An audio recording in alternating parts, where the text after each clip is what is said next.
Hai, Assalamualaikum. Jumpa lagi di kelas matematika bersama Ibu Siti Khadijah dan hari ini kita akan bahas tentang teorema Pythagoras ya.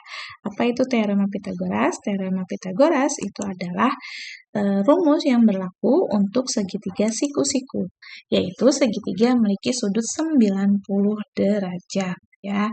Sudut 90 derajat itu bisa digambarkan dengan kotak atau enggak penyiku. Ya, ini menandakan bahwa dia sudutnya 90 derajat. Oke, terus rumusnya apa aja untuk teorema Pythagoras? Tadi ada siku-siku, di depan sudut siku-siku ini merupakan sisi yang paling panjang. Sisi yang paling panjang, kita misalkan ini adalah C, dan sisi yang lainnya itu adalah A dan B. Sehingga rumus Pythagorasnya adalah untuk sisi yang paling panjang kita kuadratkan C kuadrat sama dengan merupakan penjumlahan dari kuadrat sisi-sisi yang lainnya. Kalau kita ingin mencari sisi yang lainnya, maka sisi yang paling panjang dikuadratkan dikurangi dengan sisi yang lainnya. Kalau mau mencari B juga B kuadrat berarti dikuadratkan sisi yang paling panjang dikurangi dengan sisi yang lainnya. Sisi yang paling panjang itu dikatakan juga sebagai hipotenusa. Ya, oke, kita coba soalnya. Yuk. Pada sebuah segitiga, jika L adalah sisi terpanjang dan MK sisi-sisi lainnya pada segitiga, maka L kuadrat. Nah, L adalah sisi yang paling panjang. Sehingga ketika L kuadrat sama dengan M kuadrat plus K kuadrat merupakan segitiga apa? Segitiga siku-siku. Karena ini merupakan teorema Pythagoras. Mudah ya teman-teman? Soal yang nomor 2. Pada segitiga siku-siku diketahui A merupakan sisi yang terpanjang dan BC sisi lainnya. Buatlah rumus teorema Pythagorasnya. Seperti tadi dijelaskan di awal bahwa yang namanya sisi terpanjang itu letaknya di depan sudut 90 derajat. Ini sisi terpanjangnya adalah A. Ya, sisi yang lainnya B dan C. Sehingga rumusnya untuk yang paling panjang kuadrat adalah penjumlahan kuadrat dari sisi yang lainnya. Maaf, ini C ya. C kuadrat ditambah B kuadrat. Kalau kita mau mencari B kuadrat, berarti sisi yang paling panjang A kuadrat dikurangi dengan C kuadrat. Kalau kita mau mencari si C, berarti C kuadrat sama dengan A kuadrat dikurangi B kuadrat. Karena yang paling panjang itu adalah A. Ya, ini adalah pemahaman rumus. Oke, soal yang nomor 3. Sebuah segitiga ABC, siku-siku di titik B. Ya, kita gambarkan terlebih dahulu biar jelas. Dia siku-sikunya adalah di titik B dengan sudut A itu 60 derajat. Ini bebas ya teman-teman, meletakkannya boleh di sini, boleh di sini.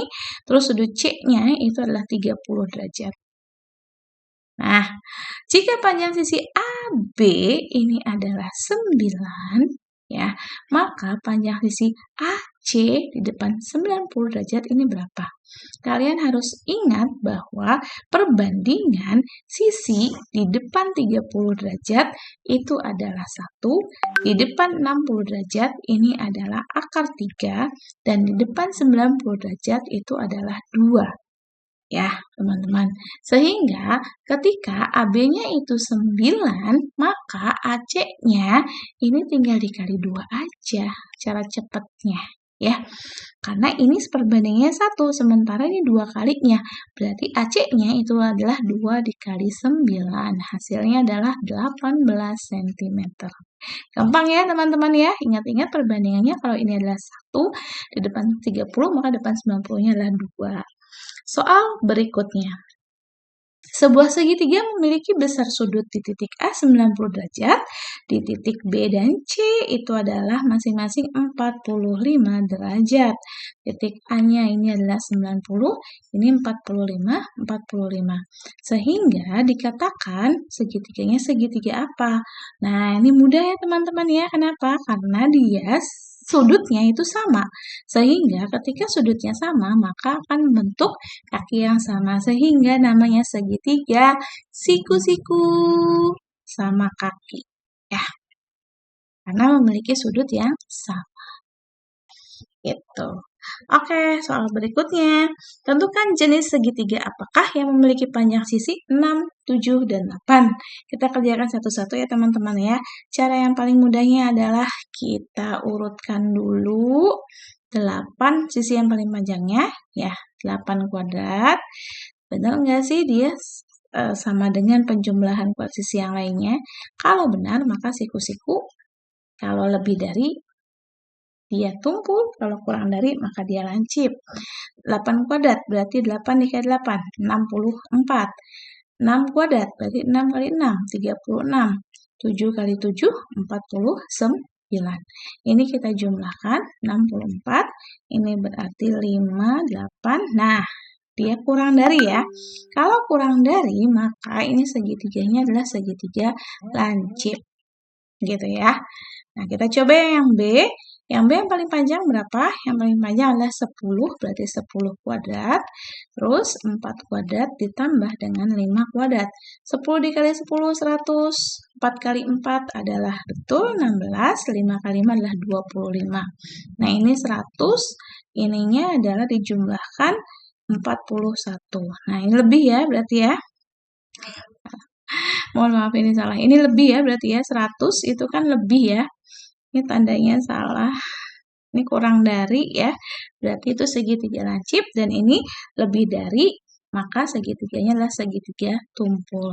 Kalau hasilnya adalah sama dengan, seandainya di sini hasilnya sama dengan, maka segitiga siku-siku karena berlaku teorema Pitagoras ya. Oke, soal berikutnya. Sebuah segitiga siku-siku memiliki panjang sisi miring 15 dan sisi tegak lainnya itu adalah 9. Maka yang sisi yang lainnya berapa gitu ya. Ini sisi miring itu adalah sisi depan 90, 15. Nama lain dari hipotenusa, lurusnya 9, maka ini berapa? Kita misalkan X ya. Karena X bukan hipotenusa, maka X kuadrat adalah hipotenusa dikurangi dengan sisi yang lainnya. Ya, 15 dikali 15, kita udah sama-sama tahu 225, dikurangi 9 dikali 9, 81. Sehingga diperoleh hasil ini adalah berapa teman-teman?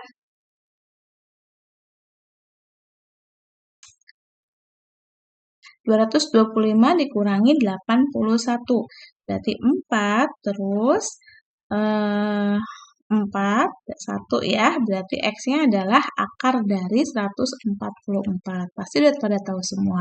Hasilnya 12 cm. Betul ya. Soal ke-7. Sebuah lapangan berbentuk persegi panjang memiliki panjang 15 meter dan lebar 8 meter. Panjang diagonal lapangan tersebut adalah, nah, ini lapangannya bentuknya persegi panjang dengan panjangnya adalah 15 dan lebarnya adalah 8. Nah, yang ditanya itu adalah panjang diagonal. Ya, anggap aja lurus ya teman-teman. Dan persegi panjang itu membentuk sudut 90 derajat. Sehingga yang ditanya itu adalah hipotenusa. Hipotenusa adalah sisi yang paling panjang. Sehingga D kuadrat sama dengan, karena yang paling panjang tambah ya, 15 kuadrat ditambah 8 kuadrat. 15 dikali 15, 225. 8 dikali 8, 64. Sehingga diperolehlah 289. D-nya adalah akar dari 289. Berapakah dia? 17 cm. Ya. Oke. Nah, itu salah satu contoh ya, beberapa contoh soal teorema Pitagoras. Dipelajarin lagi karena ini rumusnya luas sekali. Terima kasih teman-teman. Jika kamu tak tahan lelahnya belajar, maka kamu harus sanggup menahan perihnya kebodohan. Ini disampaikan oleh Imam Syafi'i. Semangat belajar ya, jangan lupa like and subscribe-nya. Terima kasih. Assalamualaikum warahmatullahi wabarakatuh.